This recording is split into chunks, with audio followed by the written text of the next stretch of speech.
Welcome to Real Estate Coaching Radio, starring award-winning real estate coaches and #1 international best-selling authors, Tim and Julie Harris.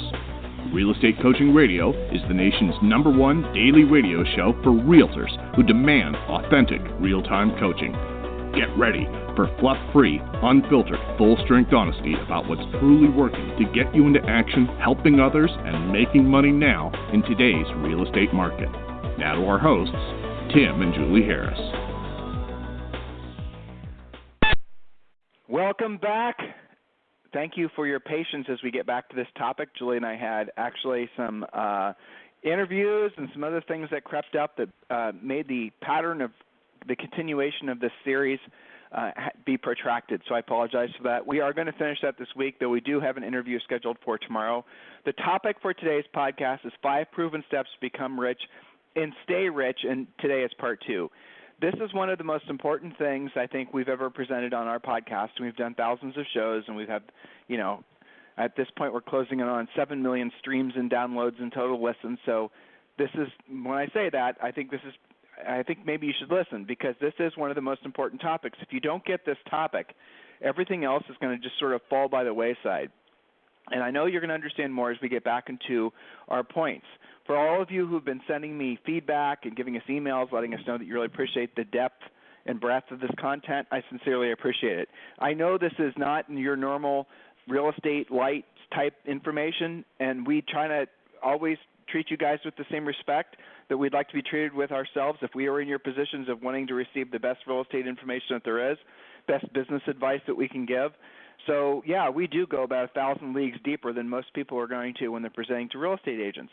Most folks out there just want to do lightly rehashed mindset stuff with you guys, or talk about social networking, or talking about things like that really just literally they're just, not even that interesting, and certainly not that helpful.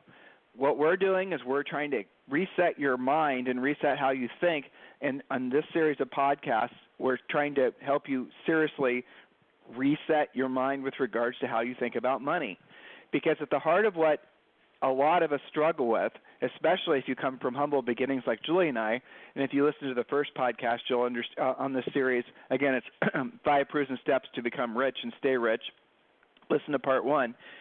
We talked about our exact roots and, our formidable business years and all the rest of it, so you had a better understanding of how far we had to come to get to where we are. And we told all those stories because we wanted you guys to understand that probably we've been there, done that, just as many times as many of you have, and so we kind of all walked the same path. When people latch on to Julie and I, podcast listeners, people have purchased our book, Harris Rules, which continues to be a bestseller on Amazon and Barnes & Noble and all the rest of it. When people discover us, oftentimes there's 2 reactions. The first reaction is, well, why aren't they talking about social networking? Why aren't they talking about all the easy button stuff? Of course, those are not their words, those are mine. And so they then try to throw Julie and I into a bucket of old school, or, they're just talking about old stuff, or, okay, I understand where the Harrises are coming from. They're definitely, even though they're listening to us on a podcast and our business is, virtual and all this other stuff, they're trying to categorize us so that they don't have to listen. And that's what people who do not want to change, that's how they act. They just immediately try to go for a way to sort of put you in a specific box. Watch yourself doing this as well. And then from there, they just stop listening. Then there's that group. And I have to say that's a majority of the people out there. And then there's the other group, which is most of you guys. We have thousands of regular listeners. You guys listen to us every day, or at least 3 or 4 days of the week. We can track most of that on the analytics for our podcast. And you guys get it. You guys are the ones that are saying, I realize that I'm being pandered to by most everything that's out there with regards to real estate advice. And what I really want to do is I really want to figure it out to the point where one day I can be rich where my money works for me. I no longer have to work for my money. And why is it that I've had, and then these are internal conversations maybe you're having. And why is it seemingly taking so long? Or why is it that every time I try to create momentum, I'm finding pushback? And so normally a real estate coach would talk about your mindset and talk about, more effort and talk about all the rest of those things. But what we're trying to say is those things are all probably true, but here's the other thing that's true. You might actually be creating you might be your own worst enemy when it comes to wealth accumulation. And that is something that we see all the time on our private one-on-one coaching calls. You'll see the typical pattern is you'll see someone that's earned a lot of money. These are people who are personally coaching with Julie and I who are paying $2,500 a month. They'll come to us. Typically, they're going to be most of our clients that we see are in their late 30s, mid-40s, and sometime in their 50s, occasionally older than that. And they come to us. They always have the exact same story to tell. They've been in the business for a while. They've made literally millions of dollars, and they've got virtually nothing to show for it. Nobody knows they have nothing to show for it. They have a house. They have maybe 2 cars. They have kids in private schools. They have this huge, nice lifestyle that they maybe never even thought they would have, but they have nothing to show for it. If the cash flow from their real estate transaction stops, they're out of business. Not only are they out of business, but they're losing their house. They're losing their probably leased cars. They've never accumulated any money, and they don't know why. They stumble upon Julie and I, and they're going, holy crap. So maybe there isn't something wrong with me. Maybe there's something wrong with maybe the way I've been thinking about how I approach the accumulation of wealth. And that's what this series of podcasts is designed to do. And so we are intentionally being provocative on some of the things that we say because I know most of you have the attention span of, cracked out gnats. So you don't listen very well and you don't listen with much intensity for long. And so that's the reason that, again, Julie and I's style is always to be a little bit overly direct just so we can crack through that veneer of passive listening and then maybe help you guys in ways that maybe for the first time you're realizing you needed help with. So, Julie, welcome to today's podcast. Thank you, and I think you're right. People dance around this. They don't bring it up in the first place. I think that there's a lot of, I don't know, maybe it's not the best word to use, but posery, one of your points that you were just talking about. A lot of people look like or report that they have these great GCIs, but have virtually nothing to show for it. And why is that? Typical reasons are they didn't pay their taxes on time. They blew it all on, of course, paid for lead generation, which there's a million different versions of that. Sometimes I think the worst case, especially with these, quote, big producers GCI-wise, they can't even tell you where the money went because they don't track it. It's like that churn of the money coming and going so much, it covers up a lot of mistakes. So your point in our notes here was to be careful who you emulate. Just because they look like they're cranking it out, does not necessarily mean there's any profit there. Well, that's the takeaway point. And what does our industry do?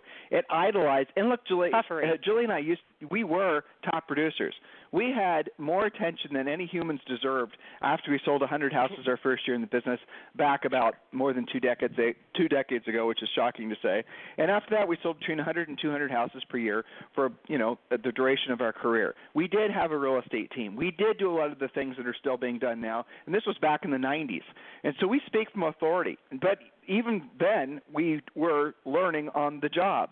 And where were we getting our information? From really shitty sources. We were getting our information from people who were, usually in their 40s and 50s, and this is when Julie and I were in our 20s, and they were supposedly people that had been veterans. They'd seen all kinds of different markets. They had themselves had big teams. They themselves had big overheads, and we would show up at some of these events that we used to speak at, and we'd run into some of these people, or we'd go to the Howard Britton private events, and you'd be talking to people. This was back in the 90s, guys. That's how long some of these bad ideas have been around, especially like teams and ego marketing and things like that. Well, they'd talk about how they'd have, 300-400 transactions. There was people that had, that's what the conversation was always about, or they'd talk about if they didn't sell a lot of units, they'd talk about their dollar volume, 60 million, 80 million, 200 million, 300 million, whatever it was. But what no one ever talked about, was their net worth. And I remember, or really what they were accumulating as far as assets.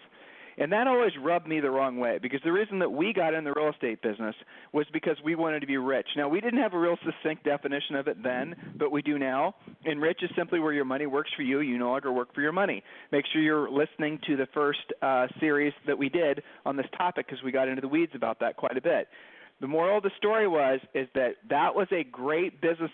What we are learning from those Howard Britton folks was a great business model for the sake of generating lots of transactions, getting lots of attention, gloating, essentially, that. But it was not profit producing. Now, this was 2 decades ago thinking about this, and that's before paid leads, as Julie said. That's before all the internet marketing, before all the advertising. And guess what?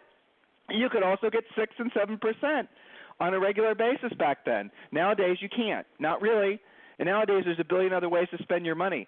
So the compression of the net profit to a broker, or the compression of the net profit, got it, Julie, the compression of the net profit for the team is virtually none. And I had a conversation, Julie was in on this conversation too, where I was talking with a broker, a big broker. Actually, I'll give you even a better one. Guys, listen to the interview I did last week with, Julie, can you find his name? All of a sudden I'm having a brain fart. David was his first name. Yep, and it's on the podcast. Listen to that one. He had top producing broker in Miami, 200 agents, David Wirtz, I think. Great interview. Kurtz, K-U-R-Z. Kurtz. Yeah, David Kurtz. Listen to that, guys. It's on timandjulieharris.com. It's on iTunes. It's on Stitcher. It's on Google Play.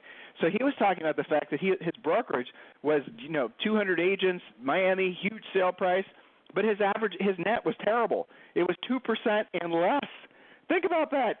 So his brokerage may have done $1 million, $2 million, $3 million, $5 million commission, but the brokerage itself, not his own personal net, guys, was only 2%. And that's called normal in the brokerage business. That's how terrible most brokers are doing. They're making less than no profit. They're losing money. They're having to still transact, or they're not going to be able to keep the lights on. That's how bad it's gotten. It was always a tight revenue business model. Profit margins were always tiny on the brokerage side of things. But now, when you look at it with all these different expenses that brokers are just feeling almost obligated to pay, Julie mentioned the lead generation, all the rest of it, the margins have just gotten to the point where there's going to be so much pain when the market slows down. And it is slowing down in a noticeable way. I was on the phone with a great agent in Seattle, and their market's dropped since April of 2018. It's dropped by 15%.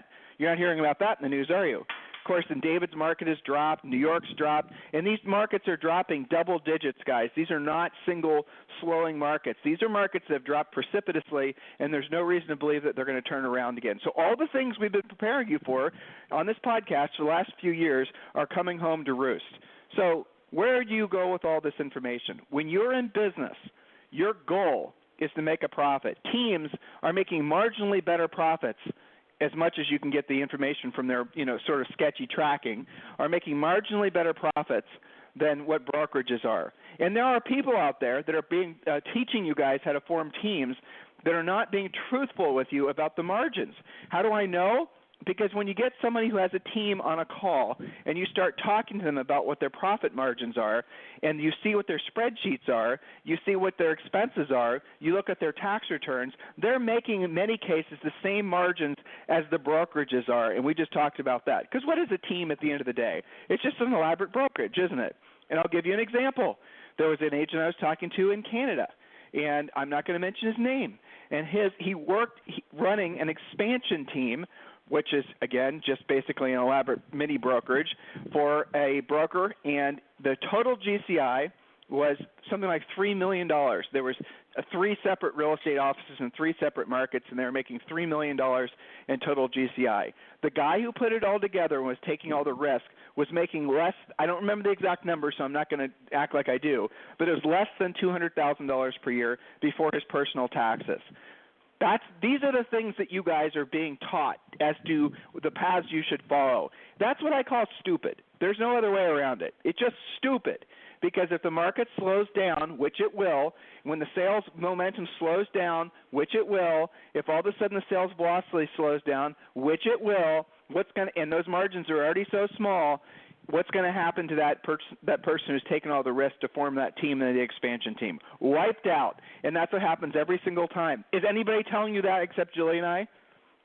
Anybody? Have you heard this from anybody? No, because they want you to buy social networking, and they want you to buy ego branding. They want you to believe in things that are just elegant lies, so you'll buy their products. Direct enough, Julie? I think that gets down to it. Well, all right, so one of your coaching sayings, we have many that try and drive that direct point home, is to stop looking for praise, only look for profit.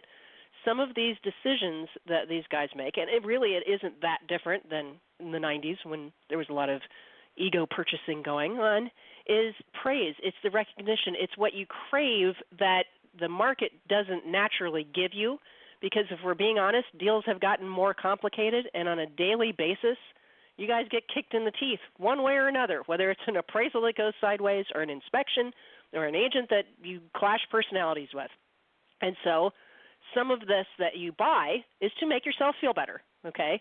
And yet what you're actually doing is driving your profit lower and lower so that it's the downward spiral. You're actually working against yourself, even though you might have a temporary hit of seeing yourself on a billboard, makes you feel good, okay? But long term, it's not sustainable.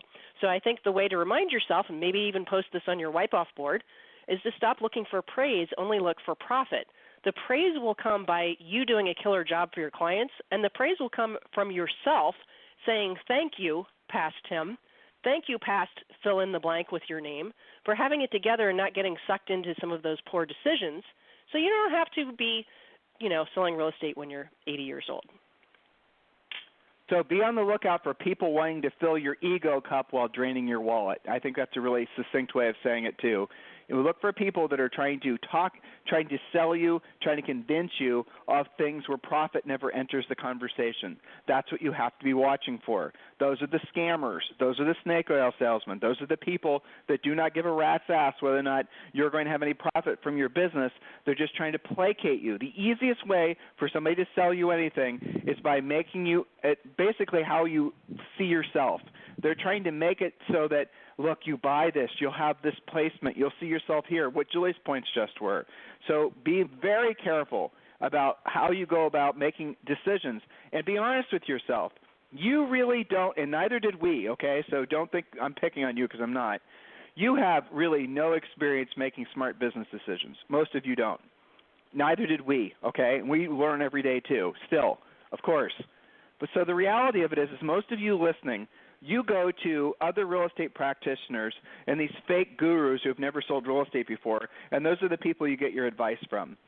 Why do you think that's a smart move? You see what I'm saying? You personally do not have enough business and life experience to be making valid decisions about anything that you're buying. You're just buying it blindly. You have no way of quantifying it, whether or not it's worked. You have no way of knowing whether or not it's worked. You're just doing it because how it makes you feel. Do you notice that? So you're buying based on emotion, which is the easiest way to sell something to somebody, by the way, versus buying it based on logic and putting it through a profit filter. So there it is. When you find yourself buying on emotion and it's supposed to be for your business, probably a dumb thing to buy. Next point. Where are we? Oh, here we go. I like this one too. Be honest with yourself and others. It won't get you a lot of friends, but it'll ultimately get you the right ones. And that's kind of an interesting thought I wrote down, and it's one of the things that I think when I put these thoughts together, I think it was one of those things that was a bit of an epiphany for me, because that is the truth. I mean, being honest with yourself and others as we're trying to be, it won't get you a lot of friends, but it will get you the right ones. So as you're working your way through the uploading of your new software, your wealth accumulation software, and your wealth retention software, that's what these podcasts are about, you have to realize you're going to be confronted with a lot of people that do not like the new software's effect on you. You're going to start thinking and acting differently. You're not going to be so malleable. You're not going to be so manipulatable. You're not going to be, frankly, you're not going to be stupid. You're going to start thinking through a different set of filters that allows you to accumulate wealth, and they will not understand, and they will, in some cases, defriend you, to use a modern term, and that's fine. Let them. Remember I told you guys that. That's what generally happens. When you start breaking free of the tribe or the pack you're in because you're trying to improve yourself and take better care of yourself and your family, generally speaking, you're going to have to, frankly, lose some friends. And on the way to forming the new version of you with your new way of thinking and your new application of your new knowledge base, you'll discover new friends. And then that cycle will repeat itself. That's called normal. Don't just get so married to the idea that you have to be stuck in the same paradigm, the same world your entire life, surrounded by the same people thinking the exact same way. We found ourselves in that exact place many times in our life, and we move. Julie and I stay in a place for 5 to 7 years, and once we realize we're living Groundhog Day, having the same conversations with the same people over and over again, we get the hell out of there. God bless them. We miss them. They're our friends. But the reality of it is we can't allow ourselves to become complacent, because if we do, that's going to be essentially a slow, miserable downward adult spiral, and that's what we want to avoid. I think I said that right. All right, next point, and this one, Julie, you can read. All right, so let's see. Life is barely long enough to get good at one thing, so choose wisely. We talked about that on one of the first ones of these. So whenever you hear someone say, quote, follow your passion and the money will follow, you should run. If that were true, you'd already have the money, because I can pretty much guarantee you everybody listening has already tried following whatever that passion is. Otherwise, you wouldn't know what your passion was. You couldn't even identify it. There are a lot of things that are worthy in life that don't have a big paycheck attached to them. They are much more enjoyable when you don't have to do them for money. There's a big section in the Harris Rules book about some examples. One of them is personal to me. I've got, lots of different coaching client stories about that. But when somebody says that to you, it's almost handing you the excuse, well, just follow your passion. You got to be passionate about it. No, not necessarily. You don't have to be passionate about real estate, but you should be passionate about your own wealth equation.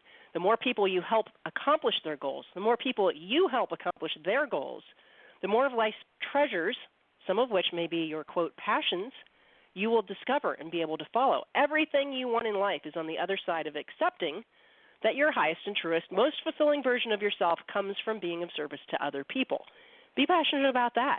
Don't be weird about this. This hangs so many people up, and it keeps them out of action instead of getting them into action.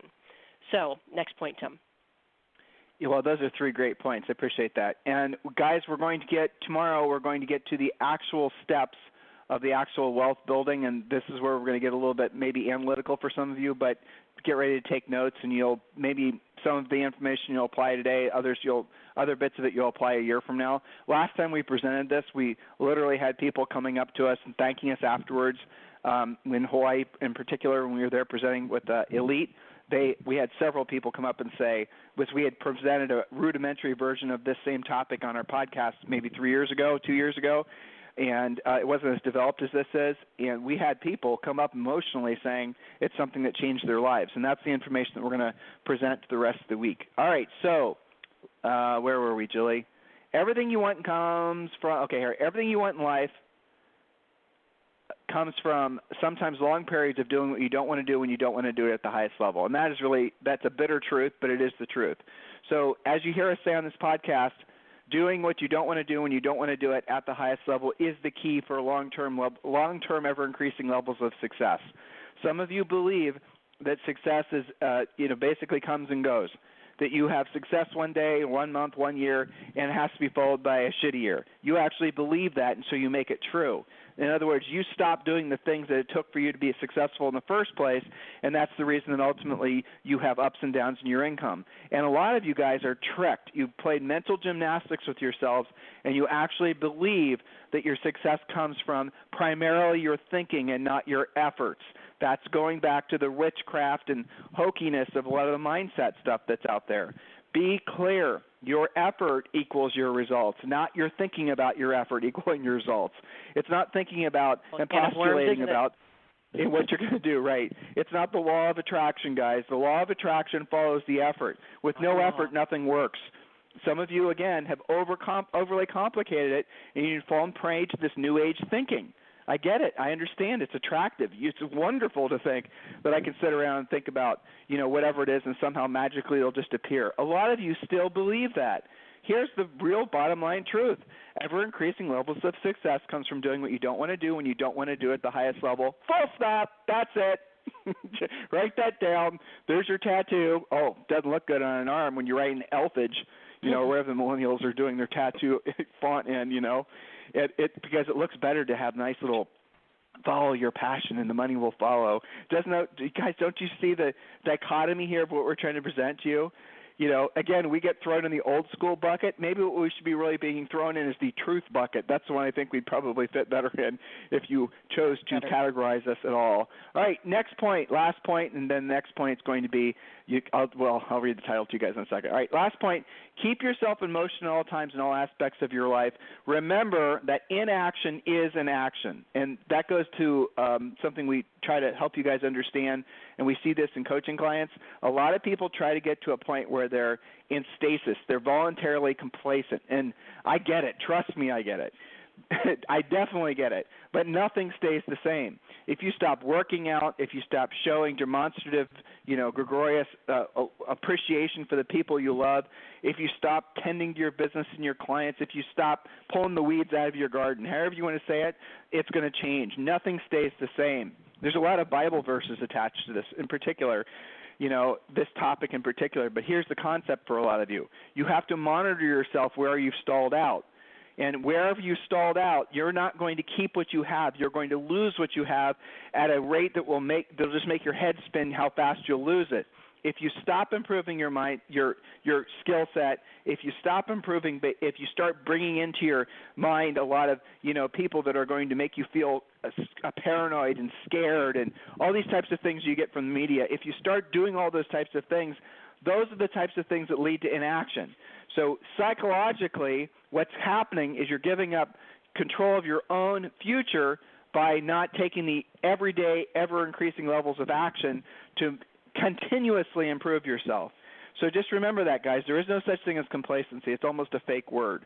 Complacency is essentially it's death. That's really it. And even then you're still changing. Not to get weird, but it's true. All right, part 2, which we'll touch on a tiny bit today. I'll read a couple of the questions I wrote down. So part 2 was, why are 99.9% of all agents blissfully broke? Blissfully broke. Interesting concept, isn't it? Not voluntarily broke. Blissfully implies that they don't know why they're broke. They don't realize they're broke. They don't know what they don't know. That's what the point of part 2 is. So I wrote down a series of questions, and Julie, you can get to Premier Coaching. I know you have to. Yep. So a series of questions, self-discovery questions. First one, and we'll just get through this one today, listeners, is why did you decide to become an agent? Deep down, why? A lot of you have heard us ask this question in live events. You've heard us ask this question on this podcast. I'm curious, why did you decide to become an agent? A lot of people like to say there's a million reasons why everyone decided to become an agent. I've heard people say that before. They're just trying to placate the audience. The real reason that everyone decides to take a risk of any sort is because they think what's on the other side of that risk is better than their present situation, right? And when you're taking on something like a new career or an added career, a.k.a. being a real estate sales professional, when you decide to do that, you probably didn't know what you didn't know, which, ignorance sometimes is bliss, right? Had you known what you didn't know, maybe you wouldn't have done it in the first place.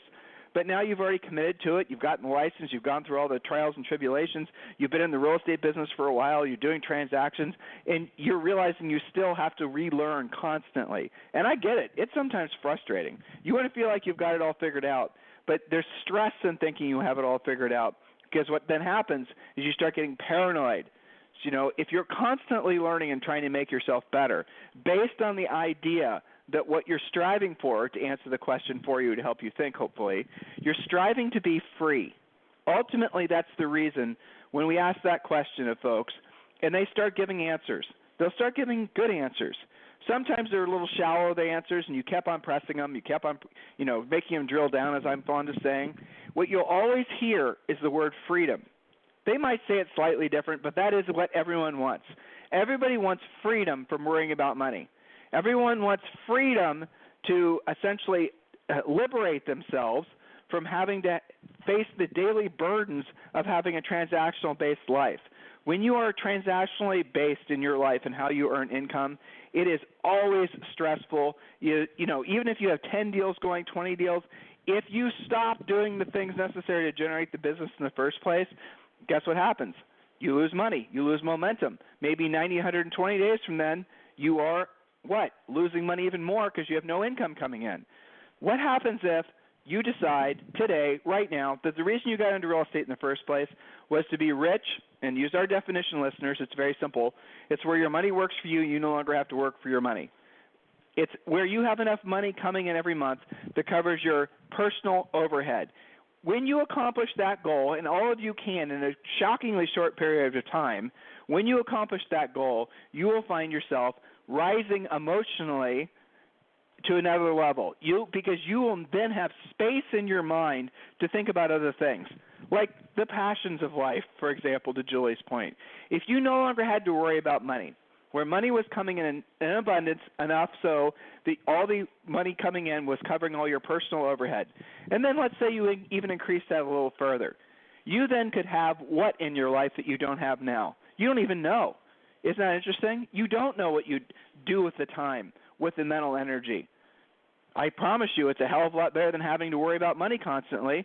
But what happens is it just becomes so comfortable. Having to have the 800-pound financial gorilla on your back becomes comfortable. It becomes something you're expected to live with that burden your entire life.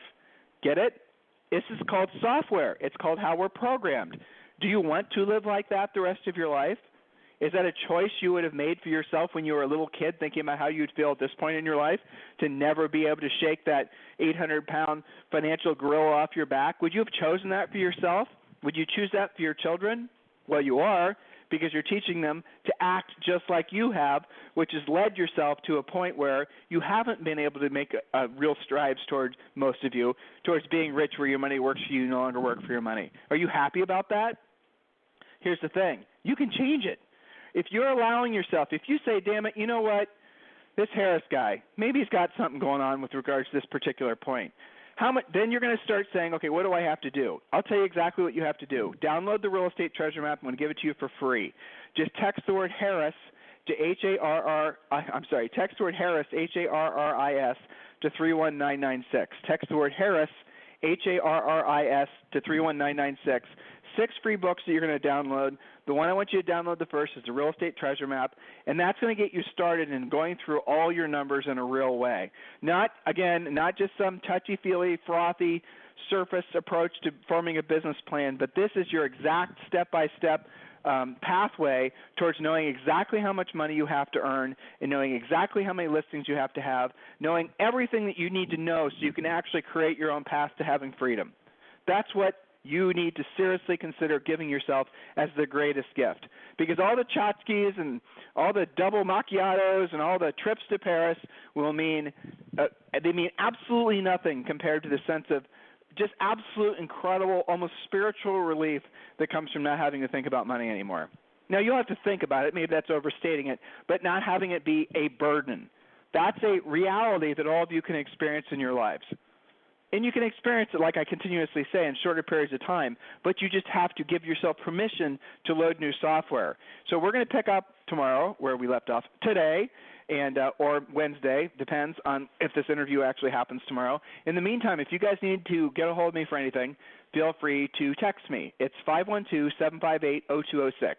512-758-0206. In the meantime, you guys have a fantastic day, and we'll talk to you on the show tomorrow. This program has been a presentation by Tim and Julie Harris, Real Estate Coaching. For more information on our real estate coaching and training programs, visit our website at timandjulieharris.com. Remember to tune in weekdays at noon for upcoming shows, and until next time, thank you for listening to Real Estate Coaching Radio with Tim and Julie Harris.